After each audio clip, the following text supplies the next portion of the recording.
Voter তালিকা সংশোধন অধ্যাদেশ 2025 এটা খসড়া এবং নীতিগত চূড়ান্ত অনুমোদন দেওয়া হয়েছে।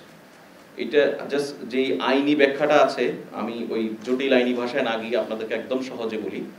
সেটা হচ্ছে এক্সিস্টিং যে সিস্টেম, সেই সিস্টেম অনুযায়ী বাংলাদেশের নাগরিকদের যে সমস্ত ব্যক্তিরা ভোটার হওয়ার উপযোগী হন, অর্থাৎ যাদের বয়স 18 হয়, তারা শুধুমাত্র ওই বছরের ডিসেম্বরের মধ্যে যাদের বয়স 18 হয়, সেই বছরের জানুয়ারিতে এসে যে হালনাগাদটা হয়, সেই হালনাগাদ তালিকায় উনি আসেন। প্রতি বছর জানুয়ারির 2 তারিখে এই খসড়া তালিকা ইলেকশন কমিশন প্রকাশ করে এবং মার্চ মাসের 2 তারিখে চূড়ান্ত তালিকা প্রকাশ করে।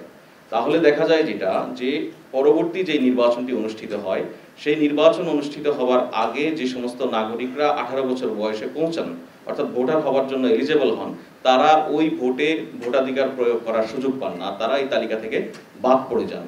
তাদেরকে পরবর্তী নির্বাচনের জন্য আবার অপেক্ষা করতে হয়।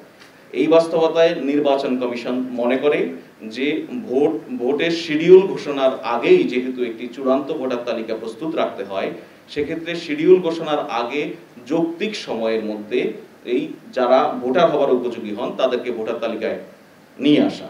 এটার জন্য যেটা করতে হবে, ধরুন ফেব্রুয়ারিতে একটা ইলেকশন, তার 2 মাস আগে সর্বোচ্চ শিডিউল প্রকাশ করা হয়।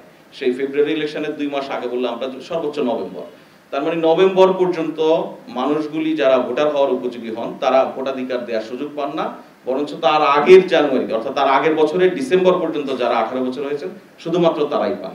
আজকে যেই আইনটি অধ্যাদেশটি অনুমোদন হলো, এর ফলে অন্তত ডিসেম্বরে যদি ভোট হয়, অর্থাৎ যখন নির্বাচনের শিডিউল ঘোষণা হবে তার অন্তত 1 মাস আগ পর্যন্ত যে সমস্ত ব্যক্তিরা 18 বছর বয়স হবেন, ভোটার হওয়ার জন্য এলিজেবল হবেন, তারা ভোটার তালিকায় অন্তর্ভুক্ত হওয়ার সুযোগ পাবেন।